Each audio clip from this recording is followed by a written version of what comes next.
Welcome everybody, आप लोग का बहुत बहुत स्वागत है आज हमारे इस न्यूज़ चैनल पे FSNM न्यूज़। इस पर हम लोग अलग अलग टॉपिक्स को लेके डिस्कशंस करते हैं, पैनल डिस्कशंस करते हैं और अपने ऑडियंस को, अपनी इंडस्ट्री को कोशिश करते हैं कि ज़्यादा से ज़्यादा एजुकेट कर सकें नए ट्रेंड्स के बारे में। और साथ साथ उन नए ट्रेंड्स के साथ हम अपनी पीछे की जो इतिहास को, पीछे की जो हमारे एक्सपीरियंसेस हैं उनको ना भूलें, उनके साथ उनको पॉलिश करते रहें और आगे बढ़ते रहें। ये हमारा टारगेट रहता है। So today we have very nice galaxy of people. आज हमारा टॉपिक है seasoning is the king when it comes to snacking। यानी कि जब स्नैकिंग की बात करते हैं तो सीजनिंग ही है जो सबसे बड़ा रोल प्ले करती है। हम सीजनिंग, कभी कभी ऐसा होता है कि शायद कंज्यूमर वो बेस प्रोडक्ट के बारे में ज्यादा ना जानता हो कि ये कॉर्न है, ये बेसन है या ये कौन सी दाल है, पर उसको फ्लेवर याद रहता है। उसको ये याद रहता है कि उसने कौन सा फ्लेवर खाया था, उसने खट्टा मीठा खाया था या उसने आज आज कौन सा पंजाबी तड़का लिया या क्या लिया। तो ये एक बहुत बड़ी इंपॉर्टेंस है सीजनिंग के साथ। कि सीजनिंग हमारे दिमाग में एक जो एनालिसिस होती है या जो हमारा कंप्यूटर है वो उसको नोट कर लेता है कि ये टेस्ट हमने लिया है। तो हमारे साथ कुछ एक्सपर्ट्स आज हैं। सबसे पहले तो मैं स्वागत करूंगा श्री चंदू भाई विरानी का। चंदू भाई विरानी CMD बालाजी ग्रुप, एक अपने आप में थिंक टैंक है और एक एक एक जाना माना नाम है। और खासतौर से चंदू भाई का बहुत शौक रहा है नए नए फ्लेवर्स को। जब चंदू भाई ने कुरकुरे के बाद चटाका पटाका लॉन्च किया था तो एक अलग ही टेस्ट दिया था उन्होंने, स्पेशली गुजरात और महाराष्ट्र की ऑडियंस को दिमाग में रख के। वहां से मतलब कम से कम ये बात है, मुझे याद है तो कम से कम ये करीब 17-18 साल पुरानी बात है। मैंने चंदू भाई से पूछा था तो चंदू भाई ने कहा था कि हमें अपने टेस्ट को लोकलाइज करना होगा। अगर मैं यही टेस्ट पंजाब में लॉन्च करूंगा या साउथ में करूंगा तो मैं इसके अंदर कुछ अलग तरह की सीजनिंग यूज करूंगा। तो ये बात मतलब आई एम टुडे 43 और 18 साल पहले तो मैं और भी एकदम यंग था। तो वो जब से मेरे दिमाग में बैठी है वो बात कि कितनी इंपॉर्टेंस है सीजनिंग की। ऐसे ही हमारे साथ डॉक्टर त्यागी अपने आप में एक थिंक टैंक है, हल्दीराम के डायरेक्टर हैं और हल्दीराम में जो एक्टिविटीज आज की तारीख में मॉडर्नाइजेशन के ऊपर, ऑटोमेशन के ऊपर और जितनी भी नई नई चीजें हुई हैं उसमें डॉक्टर त्यागी का एक बहुत बड़ा रोल रहा है उनके CMD के साथ। तो मैं डॉक्टर त्यागी का भी स्वागत करता हूँ। We have mister Devpriyo from Jeevodan. Jeevodan एक जानी मानी, दुनिया की जानी मानी एक कंपनीज में है जो कि सीजनिंग प्रोवाइड करते हैं। ना सिर्फ सीजनिंग बट और भी बहुत सी फूड इंग्रेडिएंट्स के अंदर इनका बिजनेस है। और उसके साथ साथ we have Ambili. Ambili is from VKL। VKL is yet another important company seasoning. VKL का भी एक बहुत बड़ी हिस्ट्री है इंडिया के अंदर, क्योंकि ये स्पाइसेस कंपनी से ड्राइव होके VKL और अब आज की तारीख में they have now the foreign partners as well. We have Dhiren Kanwar. He is again well known face in the industry. Is the ex president of All India Food Ingredients Association as well as the managing director of Griffith Laboratories. Dhiren ji का अपना एक बहुत जबरदस्त experience रहा है पीछे chocolate industry के साथ और अब इस तरह के सीजनिंग और जो एक्सपेरिमेंटिंग जो इनका एक्सपेरिमेंट्स होते हैं उसको लेके। Then we have mister Subhash. Subhash is from Simega, yet another Indian story from south India और एक जबरदस्त उनकी कंपनी की रेंज ऑफ प्रोडक्ट्स है और एक अच्छा ग्रोथ रेट है उनकी कंपनी का। तो चंदू भाई, मैं सबसे पहले आपसे रिक्वेस्ट करूंगा कि आप हमें ये बताइए कि सीजनिंग जो है वो कितनी इंपॉर्टेंट है। आज हमारी ऑडियंस को एक बार फिर से बताएं कि सीजनिंग की इंपॉर्टेंस क्या है। अगर आप स्नैक्स का या नमकीन का बिजनेस करना चाहते हैं तो सीजनिंग का क्या रोल होता है? सीजनिंग मतलब जो हम कपड़ा बोलते हैं, कपड़ा की डिजाइन कैसी है, कपड़ा की कटिंग कैसा है। अच्छा आदमी है लेकिन अच्छे कपड़े नहीं है तो अच्छा नहीं है। ठीक है, आज जो बड़े बड़े कलाकार है वो कैजुअली एक डिजाइनर रखते हैं, वो कटिंगर रखते हैं। तो हमारी प्रोडक्ट के लिए भी ऐसा है कि सीजनिंग है वो एक कंज्यूमर का टेस्ट जो समझ में आ जाए, अगर उसी तरह का हम टेस्ट देंगे तो नो डाउट प्रोडक्ट अच्छी होनी चाहिए लेकिन एक सीजनिंग भी अच्छा होना चाहिए। क्योंकि कंज्यूमर जब मुंह में डालते हैं तो पहला टेस्ट आता है। तो टेस्ट सीजनिंग में क्या होता है, एक जो पहले एक किक मारता है, बाद में जो मुंह में टेस्ट रहता है, तो ये एक भाषा होती है। ये सबकी अलग अलग भाषा होती है, और खास करके तो ये सीजनिंग वाले ज्यादा जानते होंगे। और अच्छा किया आप आज आपने ये जूम में मिलवा दिया। ये सीजनिंग वाले मेरे को कभी मिलते ही नहीं है। अच्छा। हाँ, पूछिए, मेरे को कभी मिले लोग, कभी नहीं मिले होंगे। नो डाउट ये मेरे से बिजनेस करते होंगे, लेकिन मेरे को मिलते नहीं है। ये ऐसा ही समझते हैं चंदू भाई फ्री नहीं है, फ्री नहीं है। और सारी दुनिया ऐसे समझ के मैं बैठे बैठे थक जाता हूँ। कोई अच्छा। मिलने आता नहीं, कोई बात करते नहीं है। तो मेरे को इसकी इतनी जो इसके पास के पूरी जानकारी नहीं मिली। जैसे आपने बोला कि चंदू भाई आईआईएम में गए हैं, वहां गए हैं, लेकिन आप नहीं मानोगे, वहां मैं सीखने गया हूँ। इसने मेरे को सिखाने के बुलाया, लेकिन मैं वहां सीख के आता हूँ। क्योंकि ये जो आपने बोला, ये सारे लोगों के पास सिर्फ किताबों का ज्ञान है। तो मैं उसका किताबों का ज्ञान ले लेता हूँ और मैं उसको दे देता हूँ। तो एक आज अच्छा किया कि पूरी सीजनिंग वालों को मिला दिया, थैंक यू। और मैं जो सुनने वाला का भी थैंक यू बोलूंगा कि आज इतनी बड़ी बातों में हमको शामिल किया।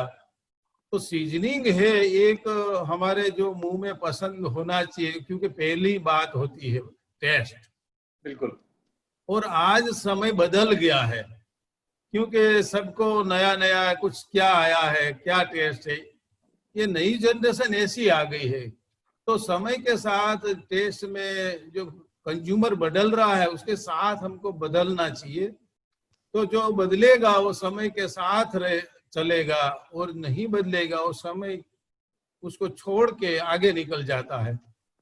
और ये सारा जो आप डॉक्टर त्यागी है जो नमकीन के क्षेत्र में, मैं ये मानता हूँ सबसे ज्यादा एक्सपीरियंस होगा तो ये डॉक्टर त्यागी को होगा, हल्दीराम जो बिल्कुल संभाल रहे हैं। क्योंकि सब बड़ी उम्र है और काफी उम्र इसने ये एक्सपीरियंस में निकाली है।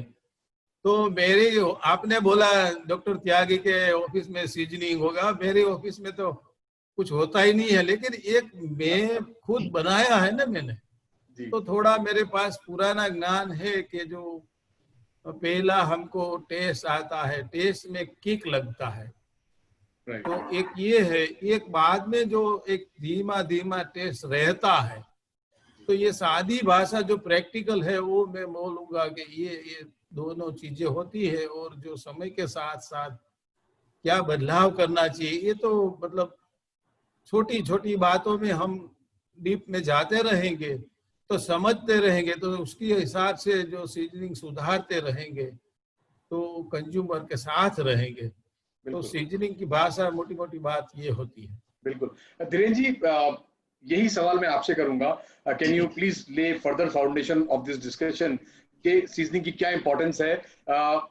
मतलब ये तो चंदू भाई का एक मैन्युफैक्चरर का व्यू हो गया, बट इंडस्ट्री के पर्सपेक्टिव से what is your thought on this? So पहली चीज तो मैं चंदू भाई के साथ एकदम अग्री करूंगा। जो चंदू भाई ने बोला कि एक कोर चीज होती है अंदर की, जो एक नमकीन के अंदर जो चीज होती है, और बाहर जो कपड़े पहने होते हैं वो सीजनिंग होती है। लेकिन मैं ये भी बोलूंगा कि दोनों इंपॉर्टेंट हैं। मैं ये नहीं बोलूंगा कि सिर्फ सीजनिंग ज्यादा इंपॉर्टेंट है, क्योंकि आजकल के जो कंज्यूमर्स हैं, थोड़ी यंगर जनरेशन के लोग भी हैं, वो दोनों चीजें देखते हैं। वो देखते हैं कि अंदर क्या है, कितना उसके अंदर मैदा है, या कितने मल्टीग्रेन है, या और क्या चीज है, वो चीज उनसे बात करती है। हाँ, लेकिन जो चीज उनको वापस खरीदवाती है कि एक बारी आपने टेस्ट कर लिया, फिर 2 बारी 3 बारी 5 बारी आप वापस खरीदेंगे, वो सीजनिंग फिर काम करती है। क्योंकि एक बारी टेस्ट चढ़ जाता है तो उससे फिर वो उनकी जो पसंदीदा है वो बढ़ती जाती है वहां से। सो सीजनिंग जरूर कंज्यूमर प्रेफरेंस जो बोलते हैं इंग्लिश में, या जो खाने वाले की पसंद है वो जरूर बढ़ाती है, वो चीज जो है ही जरूर। बिल्कुल। फिर ये है कि सीजनिंग को लेके, सीजनिंग अपने आप में क्या हेल्दी एस्पेक्ट देती है, या क्या डिफरेंस लाती है दूसरी चीजों से। तो डिफरेंशिएशन हम आई एम श्योर हम आगे बात करेंगे कि आज पिछले 5 साल में या 10 साल में और आगे 10 साल में सीजनिंग कैसे चेंज होने वाली है, उसका महत्व तो है ही है बहुत ज्यादा। So back to you Feroz. या डॉक्टर साहब, आपका शायद जब इस इंडस्ट्री के अंदर एक तरीके से एंट्री हुई तो मेरे ख्याल से वो टेस्ट और जब आपने वो चेक किया प्रोडक्ट को, आप मुझे एक बार बता रहे थे आपकी जो प्रीवियस कंपनी थी वहां से आपका सफर शुरू हुआ, और उसके बाद फिर आप एक वक्त आया जब आपने हल्दीराम में आपको इनविटेशन आया, आपने हल्दीराम ज्वाइन किया।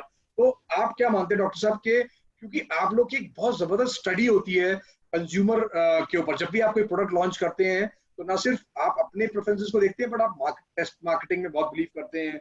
आप हमेशा कंज्यूमर की ही जितनी भी आपकी प्रोडक्ट्स हैं वो शायद अपनी कैटेगरीज में नंबर 1 होती हैं। तो आपका क्या मानना है डॉक्टर साहब के, how we should take this seasoning की इंपॉर्टेंस को कैसे हमें लेना चाहिए और कितना सीरियसली इसके ऊपर इन्वेस्ट करना चाहिए राइट सीजनिंग को चूज करने में? Doctor Tyagi, over to you. First of all, I am thankful to Mr. Froze and Association and to our audience also for providing me this opportunity on this platform.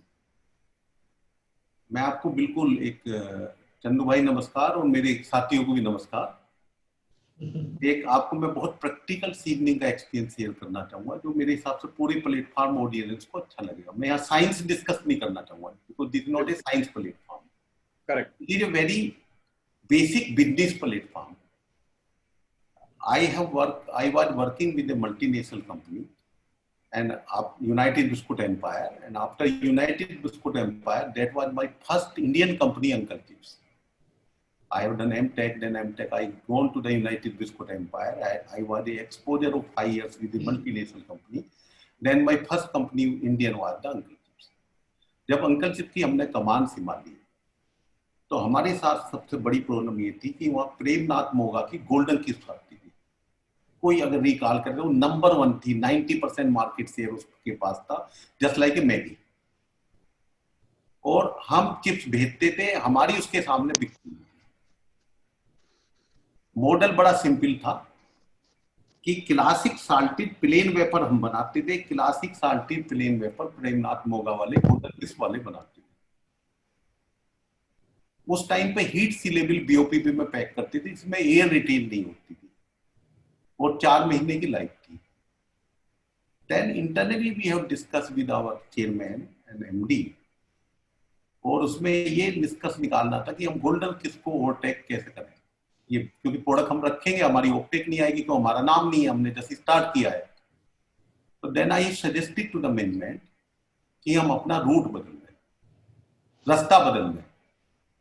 अगर इस रास्ते पे हम चलेंगे तो शायद गोल्डन किस को अगले 10 साल भी हरा नहीं पाएंगे और 10-5% से ऊपर मार्केट शेयर पर नहीं जा पाएंगे। हम कुछ नया करें।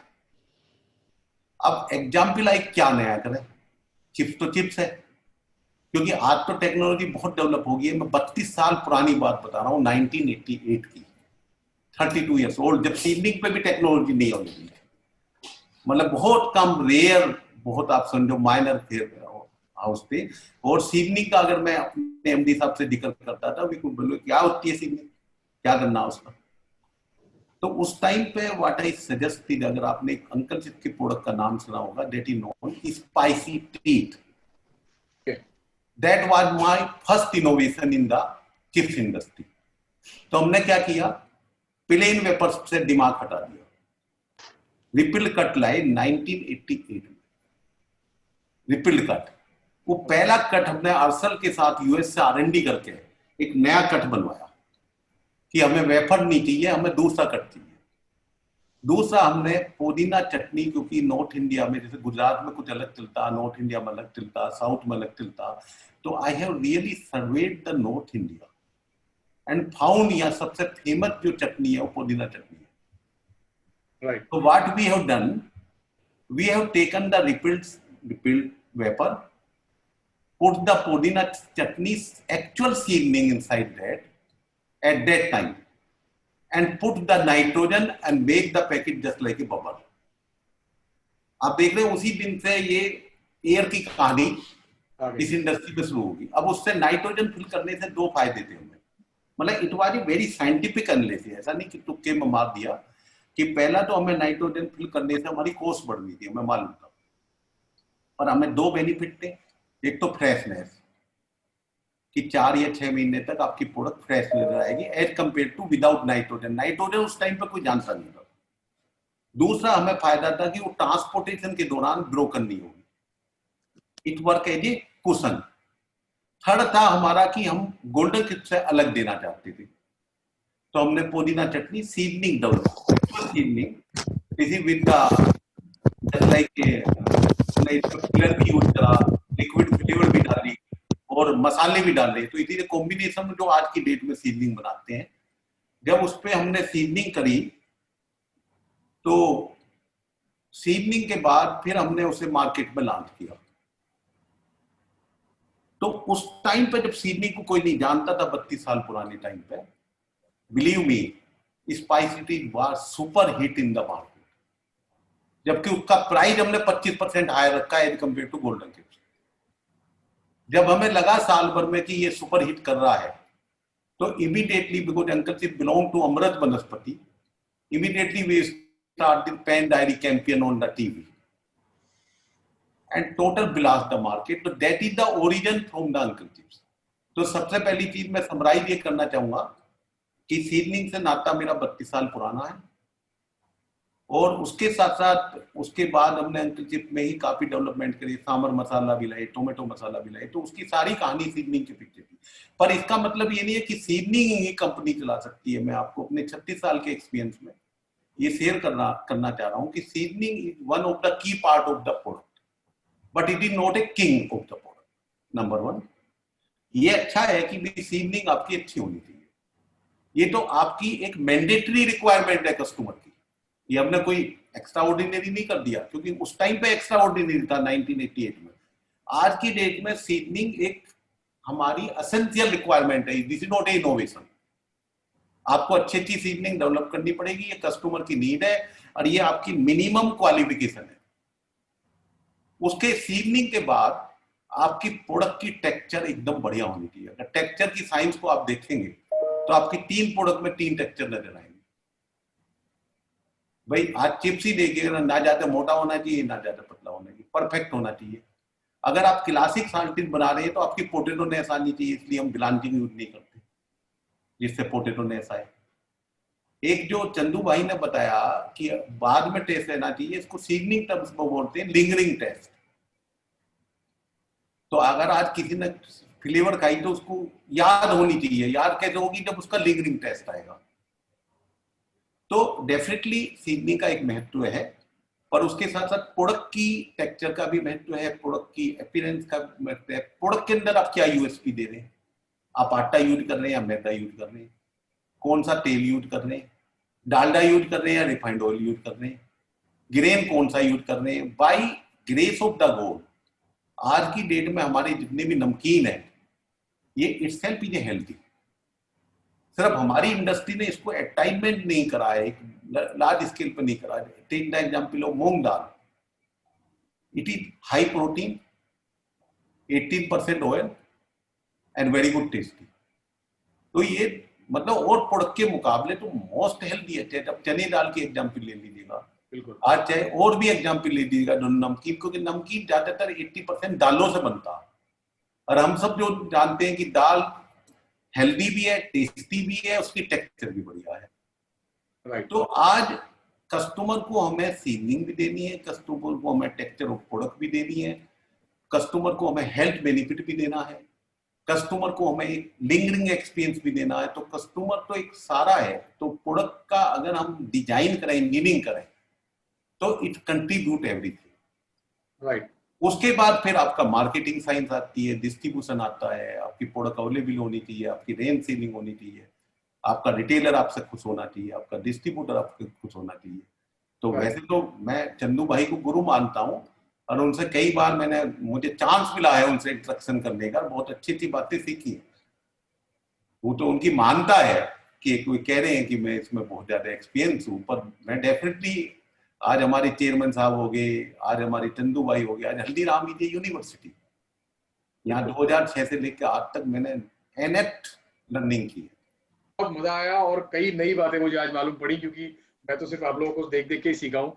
Now I will invite Devpriyo. Devpriyo is representing Jeevodan. Jeevodan न सिर्फ एक बहुत जबरदस्त इंडिया का एक्सपीरियंस ले चुके हैं, बट ग्लोबल एक्सपीरियंस भी इनके साथ बहुत अच्छा है. और मेरे ख्याल से ये इस तरह के प्रोडक्ट्स, नमकीन या फिर स्नैक्स जो होते हैं, वो आपने शायद इंडिया में आके ज्यादा एक्सपीरियंस किए होंगे, जो वैरायटी है, जो रेंज है. तो how do you look at Indian namkeen and snacks business for companies who are dealing with seasoning solutions? Over to you, Devapriya. Thanks, Firoz. Thanks for having me on the panel. And जो हमारे दिग्गज हैं इस industry के पहले ही बोल चुके हैं. A lot of points have already been covered. So from my perspective, the way I see the snack industry is, snacking is an indulgence product. And what we have seen, 3/4 of the people have snacks in the afternoon or in the evening. They have it either with tea or with coffee. Now, why do they want to have snacks? They want to have something tasty. और आपका mood थोड़ा ठीक नहीं है, you have some snacks. It acts as a mood elevator. So जैसे चंद्रू भाई ने पहले बोला कि it serves as the dressing material of a human being, similar to a dressing material of a human being. Seasoning is something that helps you differentiate your product. It delivers the taste for the product, but at the same time, as Dhiranji and Tyagi have said, it is a combination of base, the seasoning, which gives you the overall consumer experience. एक आदमी अगर seasoning बार-बार खाने जाता है, is because he likes the experience. On that, taste is an important differentiator, but as Dhiranji said, it is a combination of taste and the base of the product. Now, India, अगर आप देखोगे as a country, as lot of people have already said, is a very, very diverse country. आप हर एक state में will find a different cuisine. एक जगह का taste is not applicable to another part of India. So हमने क्या कोशिश किया? We tried to understand the taste that we have in India. So we did tracks, taste tracks. We went to Parathe Wali Gali, we went to Hyderabad, we went to Bikaner, we went to Indore and tried to understand कि India के लोगों को taste कैसा पसंद है. And then we have a range of chefs in-house जो वो product को वापस design करने की कोशिश करते हैं और sensory panel को use करके और chefs के बनाए हुए product को use करके we try to replicate the same product in the market. So as you know, snacks is a very, very crowded place. Unless you are able to differentiate your product, it's very difficult to sustain the product. So आपको एक authentic taste deliver करना है product के ऊपर और हर taste हर base पे नहीं चलता है. एक taste जो एक specific base पे चलता है, like a sour cream will not work for say a random extruded product.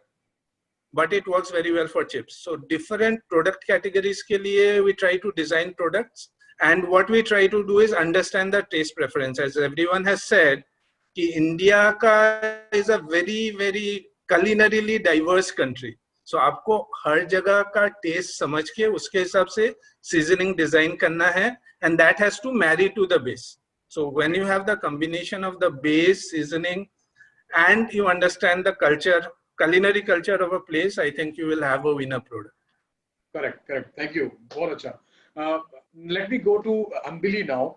Ambili has got a vast experience. She's very popular in the seasoning world, as Subhash mentioned earlier before the recording started. Ambili, काफी अच्छे discussions से मैं आपको यहाँ तक लेके आ रहा हूँ अभी. तो being a Keralite, जो कि एक spices का एक जो original एक land of not only God but land of spices also, and then you are there in the hub of namkeens, Delhi में आप रहती हैं. तो आपका क्या मानना है कि right seasoning partner कितना important है इस business के लिए? Because आज जो हम चटाका पटाका खाते हैं बालाजी का, शायद 10 साल पहले भी वही था, ठीक है? तो वो उसको मेंटेन करना और उसको कंसिस्टेंटली उसके अंदर कंसिस्टेंसी रखना कितना इंपॉर्टेंट, कितना डिफिकल्ट होता है? What is your take in that? How important is a right partner for a namkeen और a snacks company? Hi, thank you first of all, Firoz, for inviting me for this panel discussion. I think the right seasoning partner is very important. So we work with all the namkeen and the snack customers, because right partner can actually do a trend analysis and a gap analysis also, because they can actually see what is missing in the portfolio and what modification is required. Because sometimes what happens when the product is getting launched and it might dies off from the market, so you might get an initial feedback, but sustainability is very important. So we need to track the success of the product, because our customers' success is our success. So it's just not only the seasoning, the base, and whether the profile is fitting into that market, where other consumers are liking it, and any timely modifications are required. That can only be done by a right seasoning partner.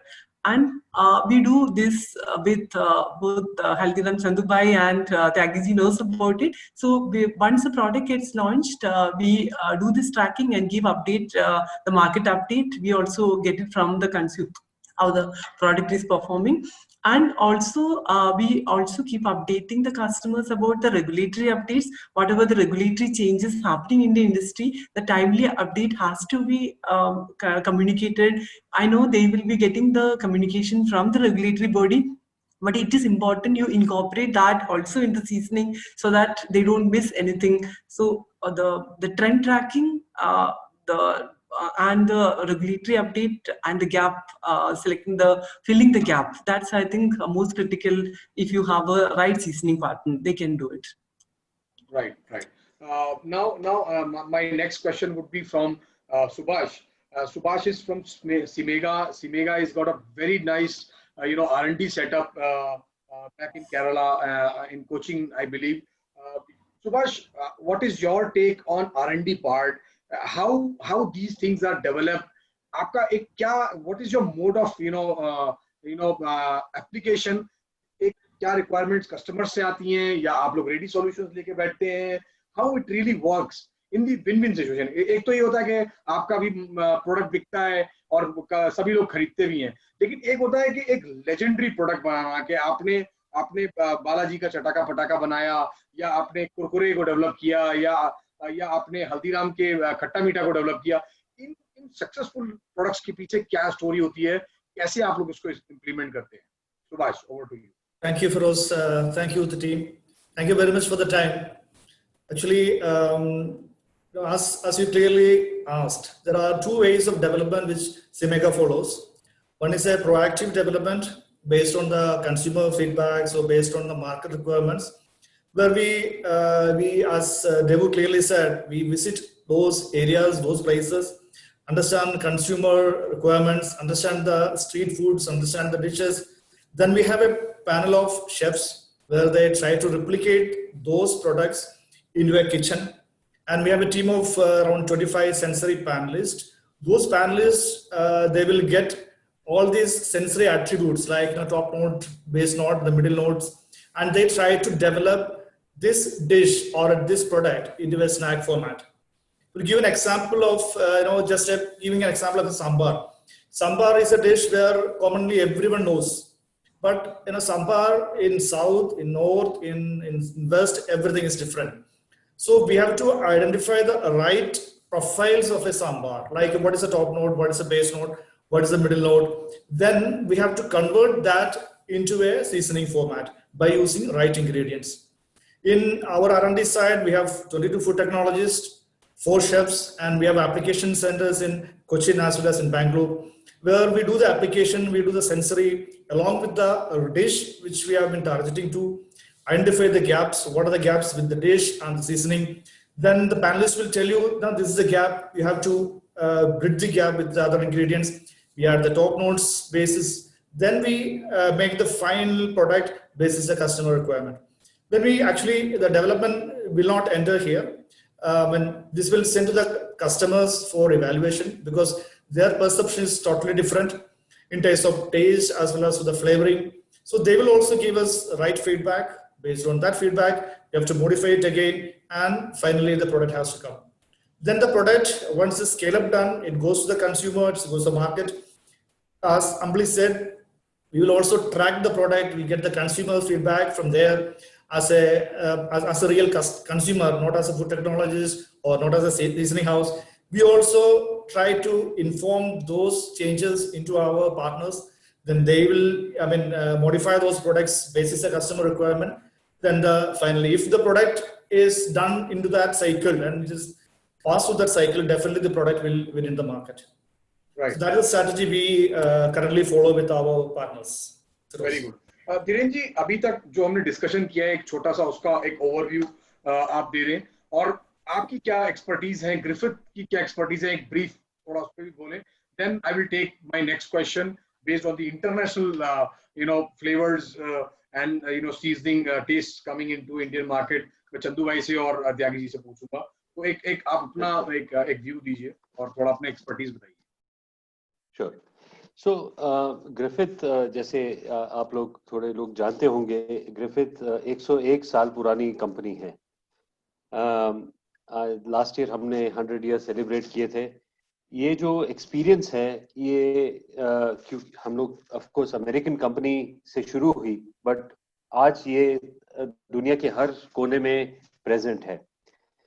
इससे हमको जो जानकारी मिलती है वो दो तरीके की होती है. एक तो पूरी दुनिया में क्या हो रहा है, क्या ट्रेंड चल रहे हैं, कौन सी जगह पे क्या बिकता है, एक वो है. इसमें एक इंटरनेशनल ट्रेंड्स होते हैं जो, क्योंकि आज टेक्नोलॉजी की वजह से लोग जो यूएस में हो रहा है या यूरोप में हो रहा है, मिनटों में, सेकंड में यहाँ पे पता लग रहा है, जो न्यूज ट्रांसफर होती है. उस तरीके से टेस्ट के ट्रेंड्स भी ऐसे बहुत फास्ट ट्रांसफर हो रहे हैं. पहले 5 साल 10 साल लगते थे इंटरनेशनल ट्रेंड्स इधर आने के लिए, अब तो बहुत फास्ट आते हैं. इस तरीके से दूसरा जो चीज होती है कि लोकल ट्रेंड्स होते हैं. तो लोकल ट्रेंड्स अपने जो एरिया के अंदर ही थोड़े एरिया के अंदर फैले होते हैं और वो वहां पे इंटेंसिफाई होते हैं. और आप जैसे बोला अभी, सबको पता है कि इंडिया एक लोकल एरिया नहीं है. इंडिया बहुत सारे देशों का मिलावट है. जो नॉर्थ में जो टेस्ट होता है या वेस्ट में है या साउथ में, 4-5 रीजन्स का भी नहीं, मैं तो बोलूंगा स्टेट वाइज टेस्ट काफी बदलता है. जो टेस्ट एक स्टेट में बिकता है वो दूसरी स्टेट में कम बिकता है. सो ये सब की जो जानकारी है इन डेप्थ लेके और इंटरनेशनल के साथ में उसको कंबाइन करके, अलग अलग टेस्ट की प्रेफरेंसेस, अलग अलग टेस्ट के जो ट्रेंड्स निकल रहे हैं आज के लिए नहीं, सिर्फ आगे के लिए भी, क्योंकि हमारे कंज्यूमर्स तो बढ़ रहे हैं. जो कंज्यूमर्स पहले पुराने कंज्यूमर्स हो गए हैं, काफी सालों से वही चीज खा रहे हैं, लेकिन जो नए कंज्यूमर्स आ रहे हैं उनको अलग चीज चाहिए. सो उसके अंदर वो उनको हेल्थ के एस्पेक्ट्स चाहिए, उनको लाइफस्टाइल चेंजेस हो रहे हैं, उनको एनर्जी चाहिए, उसके अंदर उनको फाइबर चाहिए, उनको प्रोटीन के क्लेम्स देखने हैं, ऐसे अलग अलग चीजें चाहिए होती है. सो हम लोग ये देख रहे हैं कि अब सीजनिंग की तरफ से ये सब कैसे कंज्यूमर को दे सकें हमारे कस्टमर्स के लिए. Very good. बहुत सही बात आपने कही कि कंज्यूमर के प्रेफरेंसेस बदल रहे हैं, उनकी अवेयरनेस में बहुत ज्यादा फर्क आया है और लोग आज की तारीख में जानना चाहते हैं कि उनके वो जो प्रोडक्ट खा रहे हैं वो उसके अंदर क्या है. चंदू भाई, आपसे मैं पूछूंगा, क्योंकि आपकी कंपनी एक बहुत अच्छा कॉम्बिनेशन है. आपने जो पिछले 30-40 साल में मेहनत करके इस एम्पायर को खड़ा किया है, ये आपने अपने हाथों से उस मसालों को मिला के और ये सब नमकीनें बनाई हैं. लेकिन साथ ही साथ आज आप इतना ज्यादा इन्वेस्टमेंट करते हैं टेस्ट को डेवलप करने के लिए, मार्केट को डेवलप करने के लिए. आपका क्या मानना है कि मॉडर्न और ट्रेडिशनल दोनों चीजों को मिला के कैसे हम अच्छी नमकीन या अच्छे स्नैक्स को कंज्यूमर को दे सकते हैं, और कंज्यूमर क्या चाहता है आपका? ये तो डॉक्टर त्यागी ने बोला है ना कि भाई एक्चुअली टेस्ट जो मसाला है हमारा, आप नहीं मानोगे, हम गांव में ग्रीन आंवले की जो चटनी बनाते थे, फूल की चटनी बनाते थे, पक्के जो आंवले की चटनी, हिंदी में आंवली बोलते हैं, क्या बोलते हैं? इमली. तो इमली की 3 प्रकार की चटनी होती थी, फिर पुदीने का चटनी होती थी, फिर अचार था, जो आम का अचार था, अलग अलग अचार था, जो मीठा अचार था, तीखा अचार था. तो उसमें भी जो थोड़ा मिक्सिंग होता था। हमारा एक इंडिया है जो एक टेस्ट जो प्रथम टेस्ट जो नेचुरल टेस्ट कहाँ से है वो इंडिया में। तो जो अभी बोला कि जो इंडिया आज सारे देशों का एक मिक्स हो गया है, तो वो भी डॉक्टर त्यागी ने बोला कि हमको मसाला और सीजनिंग का थोड़ा जहाँ जरूरत पड़े वहाँ मिलावट करके तो एक टेस्ट हो जाता है। समझो कोई 2-3 राज्य का एक टेस्ट बन जाएगा, और ये टेस्ट अगर लीडर बन जाता है तो इसके पीछे अलग अलग टेस्ट लगा सकते हैं हम, थोड़ा सीजनिंग का, थोड़ा हमारा पुदीना का, इमली का, आमचूर है जो, या कोठा पाउडर है, ये सारा एक मसाला बोलते हैं। तो दोनों एक इंडिया ऐसा हो गया है कि सारी चीजें यहाँ मिक्स करके अगर कौन सी चीज कौन सी स्वीट और खटास और थोड़े किक जैसी तीखास या पुदीना जैसी तीखास, तो ये एक मिलावट करके हम जो आगे बढ़ेंगे, लेकिन कंज्यूमर को समझना पड़ेगा, कंज्यूमर को इसमें क्या चाहिए, थोड़ा स्वीटपना चाहिए, थोड़ा खट्टापन चाहिए, थोड़ा ये अलग अलग क्या टेस्ट चाहिए। तो ये कंज्यूमर की पसंद जो थोड़ा एरिया अलग अलग है ये भी समझना पड़ेगा, और थोड़ा जो मसाला का हमारा इंडियन टेस्ट है वो भी थोड़ा दे के हम पूरा कंज्यूमर को एक सेटिस्फाई कर सकते हैं। राइट। डॉक्टर त्यागी, आपसे मैं एक क्वेश्चन करना चाहता हूँ, क्योंकि मुझे लगता है कि इस तरह के हमारे डिस्कशंस में हम आप शायद एक ही एक व्यक्ति होंगे जिनसे हम हर तरह का क्वेश्चन कर सकते हैं और सब चीजों के आपके पास जवाब है, और क्योंकि आपने पूरा एक्सपीरियंस लिया है इस इंडस्ट्री के अंदर। डॉक्टर साहब, एक बार एक लिमिट, आपने तो सारे जितने रिकॉर्ड्स हैं तोड़ रखे हैं हल्दीराम ने, कि चीजों को पॉपुलराइज करने के लिए, इंडियन टेस्ट को प्रमोट करने के लिए, ना सिर्फ इंडिया में बट ग्लोबली भी। लेकिन एक बहुत बड़ा इन्वेजन ग्लोबल ट्रेंड्स का भी इंडियन मार्केट पे हो रहा है।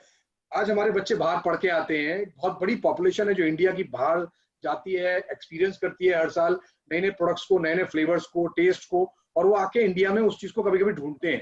तो companies like Haldiram, what is your take on the global trends? जो ग्लोबल ट्रेंड्स हैं, ग्लोबल टेस्ट हैं या ग्लोबल सीजनिंग्स हैं, उनकी कितनी इंडिया के अंदर जरूरत है और कितना उनका मार्केट है, अगर आज हम उसको देखें?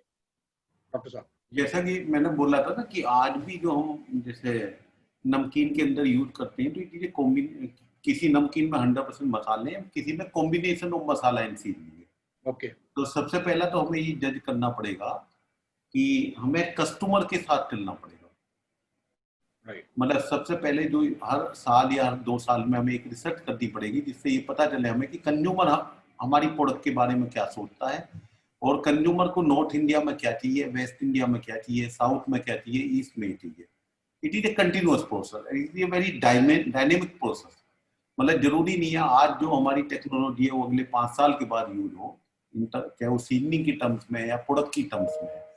आपका क्वेश्चन बहुत अच्छा है। हम ग्लोबली भी रिसर्च करते हैं, जैसे already we are exporting in 50-40 countries, तो हमें थोड़ा सा ग्लोबल का भी थोड़ा बहुत ज्ञान है, जितना हमने वहाँ जाके देखा है, और जाके एग्जीबिशन भी अटेंड करते हैं, मार्केट भी देखते हैं। मार्केट तो हम डेफिनेटली देखते हैं जब भी कहीं भी जाते हैं। तो अगर ग्लोबली आज की डेट में आप मोटा ट्रेंड देखें, तो स्नैक में जो मोटा ट्रेंड है या तो सार क्रीम ओनियन है। अब उसके कई अल्टरनेट बना सकते हो, आप सार क्रीम ओनियन बोल सकते हो, क्रीम ओनियन बोल सकते हो, वो फिर उसके ड्राइव है, पर it is a basic element is सार क्रीम ओनियन। या दूसरा वहां चलता पेपरिका, तीसरा चलता स्वीट थाई चिली, फोर्थ अगर देखते हैं तो चीज बहुत पॉपुलर है, चीज के काफी वेरिएंट है, चीज जैलेपिनो बोल दो, और इंडियंस के लिए थोड़ा नया भी है एक चीज का जो एक एक्सपेरिमेंट है वो आपका। उसके साथ साथ जो है जैसे इस टाइप की वो फ्लेवर मसाला तो एक एवरग्रीन है, तो उस टाइप का ट्रेंड आज की डेट में एस्टेब्लिश है स्नैक में। बाकी तो पिज्जा फ्लेवर भी होती है, जो मतलब माइनर अगर मेजोरिटी आप देखें स्नैक की, वहां या तो आपको चीज के काफी फ्लेवर मिलेंगे, या टोमेटो के अलग अलग ड्राई मिलेंगे, या सार क्रीम ओनियन का मिलेगा, या आपको स्वीट थाई चिली का मिलेगा, पेपरिका। ये ट्रेंड अगले 5 साल के बाद चेंज हो सकता है। तो उसकी स्टडी पे हमारी स्ट्रेटेजी होती है कि पहले चिप्स में ट्राई करो, वेस्टर्न में ट्राई करो। अगर वेस्टर्न में वो सक्सेसफुल है तो धीरे धीरे किसी पार्ट नमकीन में, क्योंकि देखो आज ट्रेडिशनल भाषा को तो आप नहीं बुला सकते, जो हमारे ब्लड में है। हमारे बच्चे कितने भी बाहर से पढ़ के आ जाए, पर यहाँ 24-25 साल तक तो वे भुजिया ही खाते हैं। बिल्कुल 24-25 साल तक खट्टा मीठा मिक्सचर ही खाते हैं, नमकीन खाते हैं। और वास्तव में नमकीन तो मैंने हल्दीराम से ही सीखा है, जब 2006 से आज 15 साल में नमकीन भी देखते हुए होंगे। तो it is a very traditional, हमारी हेरिटेज इंडस्ट्री है। तो एक तो हमें हेरिटेज इंडस्ट्री को नेग्लेक्ट नहीं कर सकते, इसका मार्केट फॉर एवर रहेगा, मतलब मार्केट एक्सपेंड करेगा, उसका पाई अलग हो सकती है। वो पिरामिड का जो बेस है वो हमारा 25 साल तक तो वही खाते हैं, अचार भी खाएंगे, मैंगो नींबू अचार भी खाएंगे, ठीक है। वे जब वहां पढ़ के आते हैं तो हम कुछ एलिमेंट को एक यूथ के लिए ले सकते हैं। जैसे कि हमने चिप्स में सार क्रीम ओनियन भी लॉन्च किया है, चिप्स में हमने स्वीट थाई चिली भी लॉन्च किया है। तो 2 फ्लेवर हमारी चिप्स में चल रही है जो इंटरनेशनल फ्लेवर है, और वो बिल्कुल उसमें मसाला नहीं है, इंटरनेशनल स्टाइल में हमने बनाई है। तो ऐसे हम और प्रोडक्ट में भी देख रहे हैं, जैसे हमारा एक्सट्रूडिन में चीज बाल है, दिस इज वेरी पॉपुलर। तो चीज बाल इज वेस्टर्न फ्लेवर, करेक्ट। तो हमारे पास ट्रेडिशनल वेस्टर्न दोनों है, पर हमारा ट्रेडिशनल की पाई बड़ी है क्योंकि उसका कंज्यूमर मार्केट बड़ा है। कल को अगर ये वेस्टर्न की पाई चेंज होगी और वेस्टर्न की बढ़ेगी तो we have in house capability to convert to the western also, but without consumer response आज मार्केट इंटेलिजेंसी के कोई भी चीज करना नहीं है। तो नटसेट में मैं ये कहना चाहूंगा कि सीजनिंग में हम कुछ सीजनिंग प्लस मसाले का कॉम्बिनेशन ट्राई कर रहे हैं। कुछ प्रोडक्ट में जहां में लगता है मसाला ही चलना है वहां सिर्फ मसाला चलाते हैं, कुछ प्रोडक्ट में मसाला सीजनिंग चलाते हैं, कुछ में सिर्फ सीजनिंग चलाते हैं, जैसे सार क्रीम ओनियन होगी, पेपरिका होगी, स्वीट थाई चिली होगी, चीज होगी। तो ये हमें बहुत ही R&D को अपनी को मार्केट से लिंक करना पड़ेगा, और मार्केट लिंक करेगा एंड कंज्यूमर, क्योंकि एंड कंज्यूमर क्या चाहता है उससे आप मार्केट में फीडबैक दीजिएगा, मार्केट से R&D में दीजिएगा, फिर R&D में डेवलप करिएगा एज पर कस्टमर नीड, न कि आपको जो अच्छा लगता। करेक्ट। तो it is a total science. आज अगर उस पर करें तो उस पर करते हुए तो हम इस तरीके से अपना करने की कोशिश करते हैं। बिल्कुल बिल्कुल डॉक्टर साहब, आपने तो एक पूरी बुक खोल दी। लोगों ने मेरे ख्याल से इसको देखने के बाद कुछ नोट्स बनाने पड़ेंगे and they will get a very good outcome out of it. Ambili, जो डॉक्टर साहब अभी कह रहे थे कि इस तरह के कॉम्बिनेशंस करने चाहिए, but what are the real trends right now based out of in Delhi in this department? What do you see? What is right now in 2020 or 21? हम क्या देख सकते हैं, क्या नई चीजें आ रही हैं मार्केट के अंदर? Yeah. There is always growing demand for innovative flavors.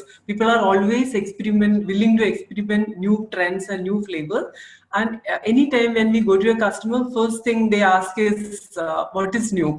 So new flavors, whether it is international or Indian, is always in demand. But what I feel, what is successful, what has been successful in the industry or sustainable was international element mixed with local profiles. So they want to call it as international, but they want to have the familiarity of Indian. So if you can bring that element and still call it as Indian, or you call it international, but bring in the Indian elements into it, then you will be really successful. So a couple of examples, I would say the peri peri, which is actually, if you look at it, it is not an authentic peri peri, but it is an Indianized version of peri peri, which has been very successful in the Indian market. And currently in this year, what we are seeing, there are lots of trends coming up in fusion flavors. So fusion, people are actually experimenting with Mediterranean, Western and Asian flavors, they're combining with Indian. So that is always a trending flavors. So another area which is coming up is the healthy snacking. There is a demand for sudden demand. Maybe the pandemic has accelerated this demand, a requirement for low sodium seasoning, low sugar seasoning, and they are also asking for fortified seasoning. Like seasoning can bring in that element of nutrition into the snack format.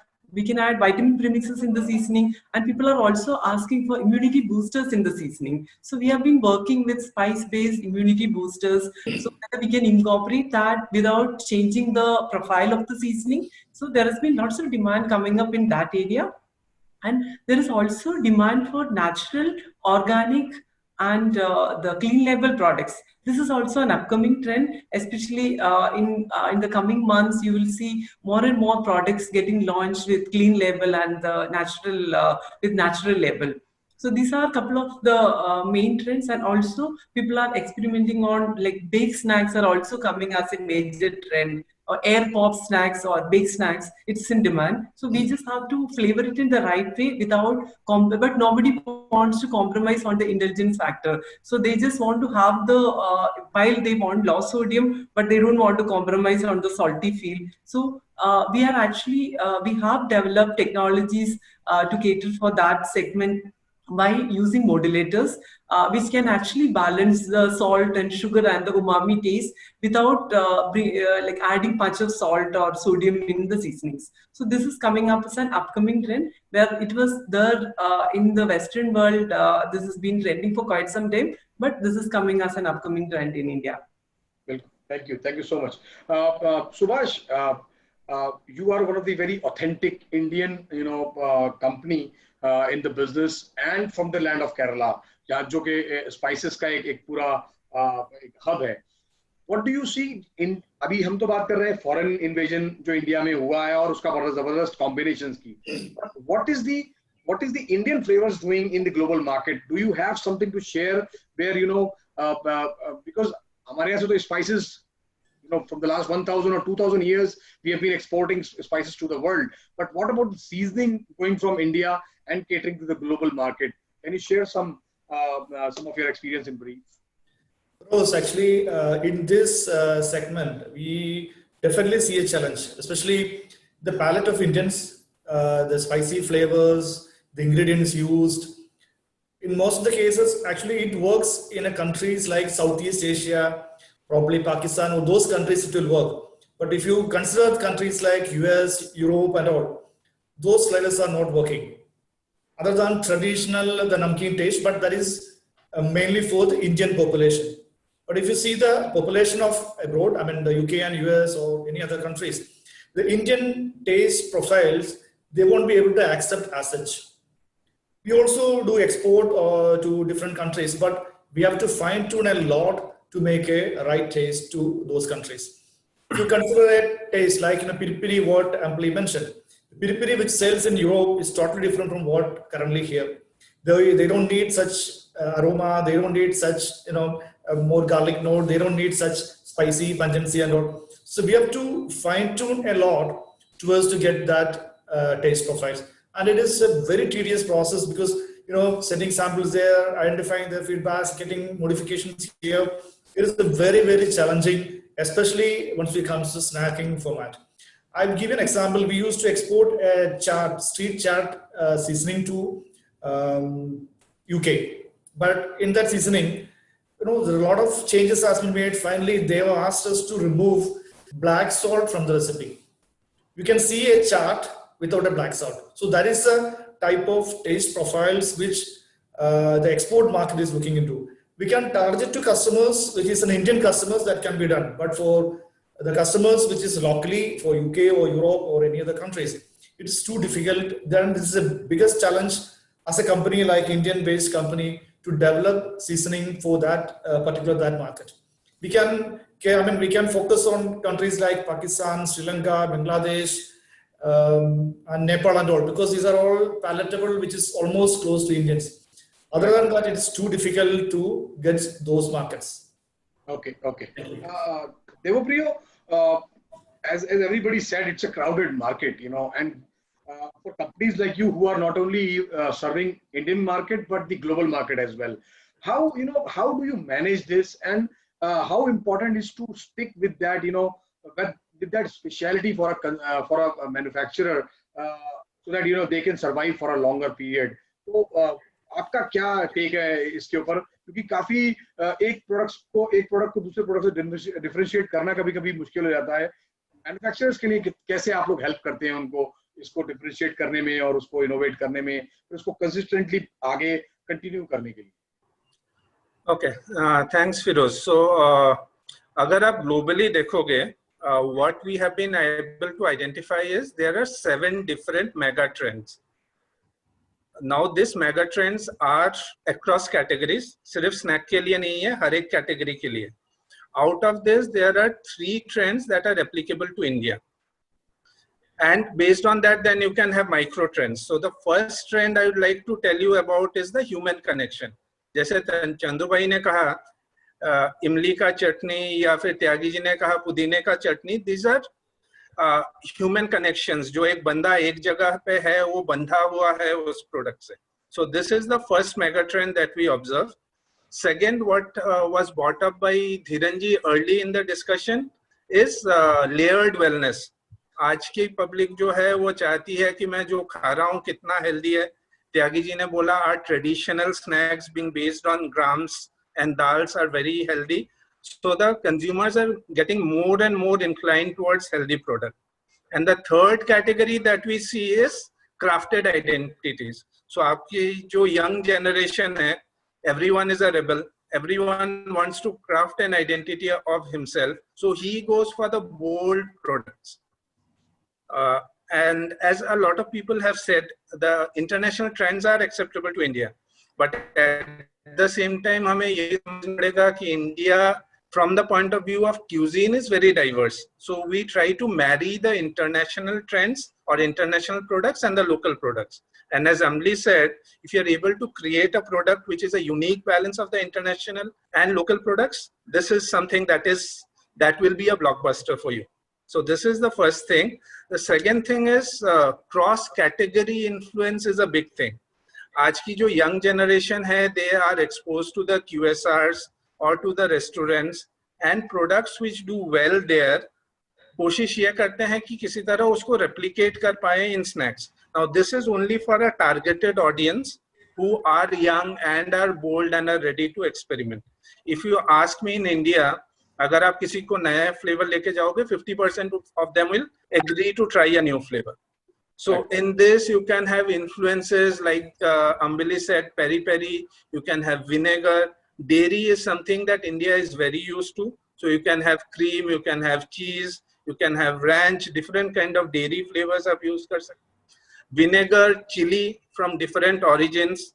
I remember discussing with a customer, India mein there are so many varieties of chili, and chili is one of the prominent जो हर एक को पसंद आता है. कुछ मजा नहीं आ रहा है तो थोड़ा सा चिली डालो उसमें. So you can have chilies of different origins. You can have a chili from Andhra, you can have a chili from Kashmir, which gives you more color. So India being such a culinary delight for consumers, it will be a very good idea to marry both the proponents. And of course you have हर एक को अपनी roots की चीजें पसंद आती है.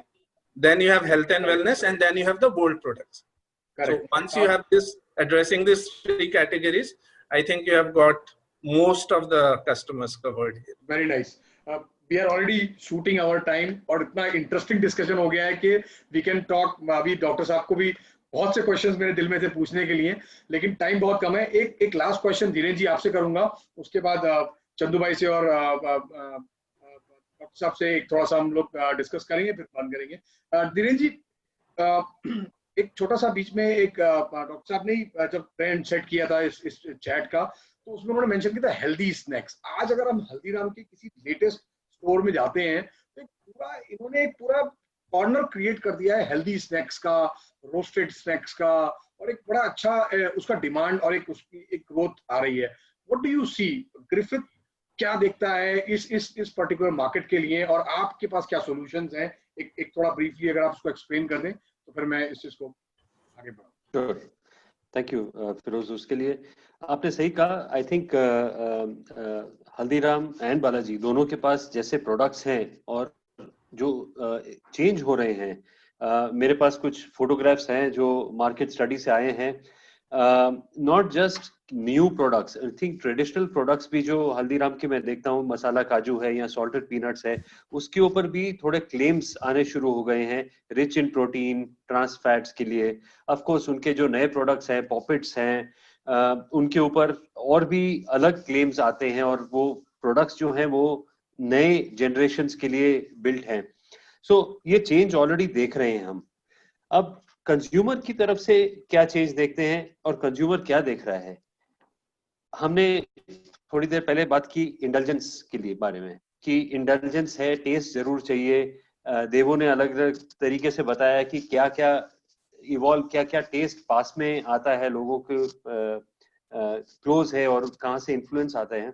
कई time दिन में खा सकते हैं, कि खाने के टाइम पे नहीं लेकिन चाय के टाइम पे जैसे बोला था, शाम को खा सकते हैं, स्नैकिंग के लिए खा सकते हैं।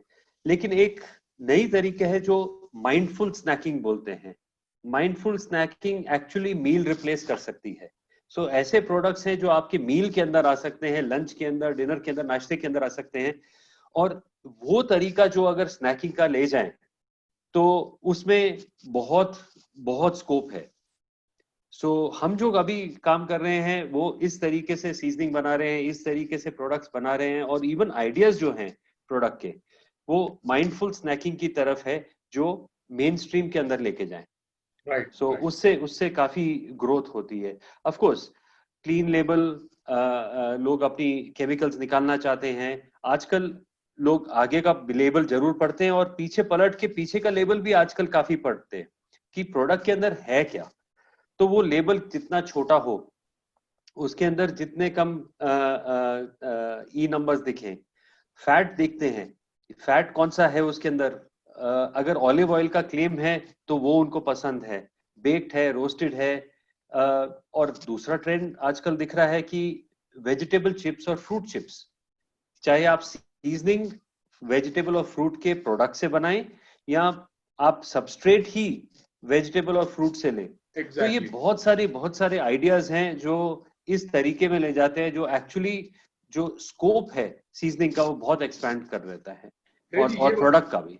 ये बताइए कि अब इतना सब कुछ मार्केट में हो चुका है ऑलरेडी और इतने जबरदस्त तरीके से उसकी ग्रोथ हुई है, एंट्री लेवल कंपनीज के लिए कोई क्या करे? किसी को अगर एंटर होना है इस मार्केट के अंदर तो उसको क्या करना चाहिए, और आप जैसी कंपनीज उसके लिए क्या हेल्प कर सकती हैं? बहुत क्विकली मुझे इसका जवाब दें, जस्ट 1 मिनट मेरे पास रह गया है। मैं वो जवाब तो त्यागी जी ने पहले दिया था कि आप कंपटीशन को मत देखिए, आप देखिए कि क्या नहीं हो रहा है, क्या मैं अलग कर सकता हूं। और उसके लिए जो इनोवेशन कंसेप्ट है उसके लिए कंपनीज रेडी हैं। हम डेफिनेटली करते हैं कंपनीज के साथ में काम इनोवेशन के लिए। आई एम श्योर मेरे जो दोस्त, जो दूसरे कोलीग्स हैं यहाँ पे, वो भी काम करते हैं। बट किस तरीके से इनोवेशन होता है, किस तरीके से उसके अंदर थॉट जाता है, कितनी डेप्थ से वो इनोवेशन निकलता है, वो सक्सेस के ऊपर सक्सेस उसके ऊपर डिपेंड करता है।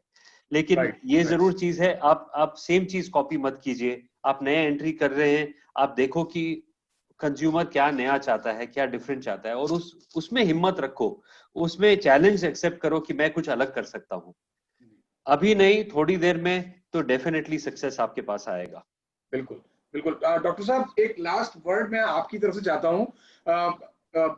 सीजनिंग की जितनी मुझे इंपॉर्टेंस आज मालूम पड़ी है, शायद ये प्रोग्राम डिसाइड करने से पहले भी मैंने इतना नहीं सोचा था, बट टोटली कन्विंस्ड आप लोगों ने सबने इसमें पूरा सहयोग किया है। डॉक्टर साहब, जो अगले साल जयपुर में हम लोग अपना कन्वेंशन करने वाले हैं, आपको क्या लगता है सारी सीजनिंग कंपनीज को इन्वाइट करना चाहिए?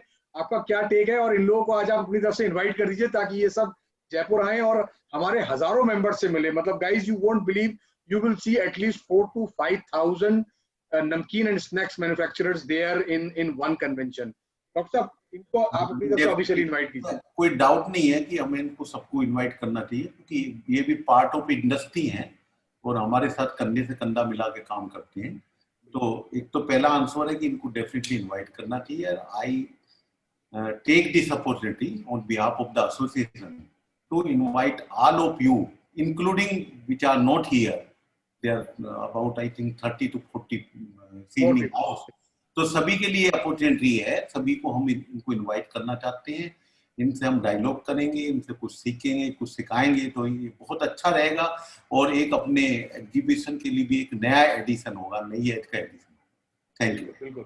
ये लास्ट ईयर धीरेन जी, चंदू भाई जब वहाँ पे थे, हैदराबाद में हमारा कन्वेंशन था, तो वहां पे एक बड़ा मजे की बात हुई थी। ये मैं कट कर दूंगा, ये पर्सनल बात कर रहा हूँ।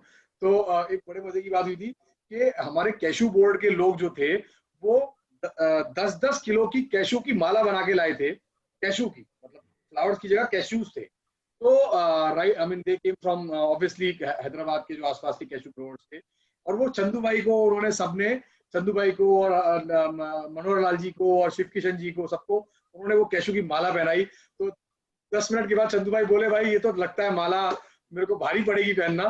तो मुझे उम्मीद है कि इस बार हम लोग कुछ सीजनिंग की माला पहनाएंगे अगले साल जयपुर में, और आप लोग अभी से उसके बाद R&D शुरू कर दीजिए। और बिल्कुल बिल्कुल बिल्कुल और अच्छा मूवमेंट बनता है तो मैं आप सबको इनविटेशन दूंगा इसके लिए अलग से। और I hope all of you can join that warmth and that spirit we do. This time last year it was in Hyderabad. This year I mean obviously last edition was in January, और 2021 में जो है that is in Jaipur, which is yet another hub of yeah. बहुत बहुत धन्यवाद आप लोगों का आने के लिए। Thank you so much. मेरी तरफ से आपको सलाम, नमस्ते, और we hope that we will have one more edition of this with more discussions हमारी audience के लिए। Definitely we are going to have a very good response from the audience and I will be reporting you that thing. Definitely it is not going to end, यहाँ पे खत्म नहीं होगा। We'll definitely report you कि क्या response आए। If there are any questions, anything, we will definitely share it with you. Thank you so much guys. Thank you so much. सबसे बड़ा थैंक यू आपको फिरोज, सबको कनेक्ट करने के लिए। आप ना सीजनिंग से हैं ना वैसे उधर से हैं, लेकिन आप सबको कनेक्ट करके रखते हैं, उसके लिए आपका बड़ा बड़ा thank you. Thank you sir. Thank you.